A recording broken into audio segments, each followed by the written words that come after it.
सिपले अत्यन्तै भरिपूर्ण राशि, बोलीमा अत्यन्तै मधुरभाषी भएको राशि, तेस्रो राशि अर्थात् मिथुन राशि। नमस्कार, यहाँलाई कार्यक्रम दिव्य ज्योतिषमा स्वागत छ। म उपस्थित भइसकेको छु ज्योतिषी तथा वास्तुविद सन्दीप खनाल।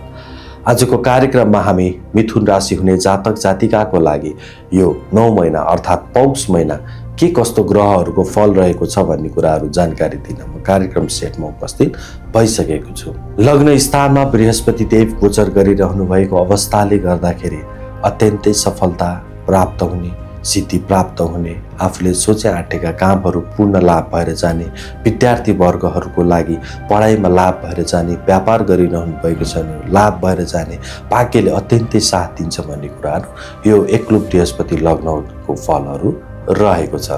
यो बृहस्पति देवलाई अझै प्रसन्न गर्नको लागि मङ्गलामुखी कुलदेवताको आराधना गर्दै बिहिबारको दिन पारेर ओम प्रीम बृहस्पतये नमः, ओम प्रीम बृहस्पतये नमः यो मन्त्र जप गर्दै अगाडि बढ्नुहोस्। पक्कै पनि सफलता यो महिनामा प्रष्ट रूपमा देखिएको छ।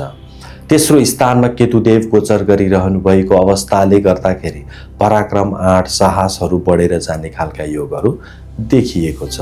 यो केतुदेवले गर्दाखेरि तीर्थस्थलका यात्राहरू पनि नहोला भन्न सकिन्न। अलिकति रुचिहरू बढेर जाने, स्पिरिचुअलिटी कुराहरूमा पनि आफूलाई रुचिहरू बढेर जाने खालका योगहरू देखिएको कारणले गर्दाखेरि बुधबारको दिन पारेर ओम केम केतवे नमः, ओम केम केतवे नमः यो मन्त्र नछुटाई नटुटाई गरेको खण्डमा पक्कै पनि सफलता लाउने खालका योग प्रष्ट रूपमा देखिएको छ। त्यसै गरी सप्तम स्थानमा सूर्यदेव र मङ्गलदेवको गोचर गरिरहनु भएको अवस्थाले गर्दाखेरि अलिकति पार्टनरसिपका बिजनेसहरूमा अलिकति याद गर्नुपर्ने, क्लेश कसरी अथवा वैचारिक मतभेदहरू हुन सक्ने, आफ्नो जीवन साथीसँग अलिकति ठाकठुक भनाभनको स्थिति हुन सक्ने, तर व्यापारहरूबाट लाभ गराउँछ भन्ने कुराहरू प्रष्ट रूपमा देखिएको छ। यो बृहस्पति र मङ्गलदेवको सँगैको गोचरले गर्दाखेरि एकदम पराक्रम योग पनि बनाइरहेको कारणले गर्दाखेरि व्यापारमा पराक्रम गर्नुहोस्, आफ्नो साहसहरू, आँटहरू, नलेजहरू युज गर्नुहोस्, पक्कै पनि सफलता प्राप्त हुन्छ भन्ने कुराहरू प्रष्ट रूपमा देखिएको छ। अझै यसलाई मिसअन्डरस्ट्यान्डिङ र क्लेशहरू नबढोस् भन्नको लागि आइतबारको दिन पारेर सूर्यदेवलाई अर्घ चढाउँदै ओम कृणी सूर्याय नमः, ओम कृणी सूर्याय नमः यो मन्त्र जप गर्नुहोस्। पक्कै पनि सफलता हजुरको हातमा रहेको छ भन्ने कुराहरू प्रष्ट रूपमा देखिएको छ। त्यसै गरी नवम स्थानमा राहुदेव गोचर गरिरहनु भएको अवस्थाले गर्दाखेरि अलिकति बाबाको स्वास्थ्यमा केही समस्या नहोला भन्न सकिन्न। बाबासँग रिलेटेड केही भनाभनहरू भन्न सक्ने खालका योगहरू पनि देखिएको छ। तर यस्तै लाभहरू अथवा भाग्यहरू चाहिँ अत्यन्तै नसोचेको भाग्यहरू खुल्दैन सक्ने चान्सहरू पनि यो महिनामा क्रिएट गरिरहेको अवस्था छ।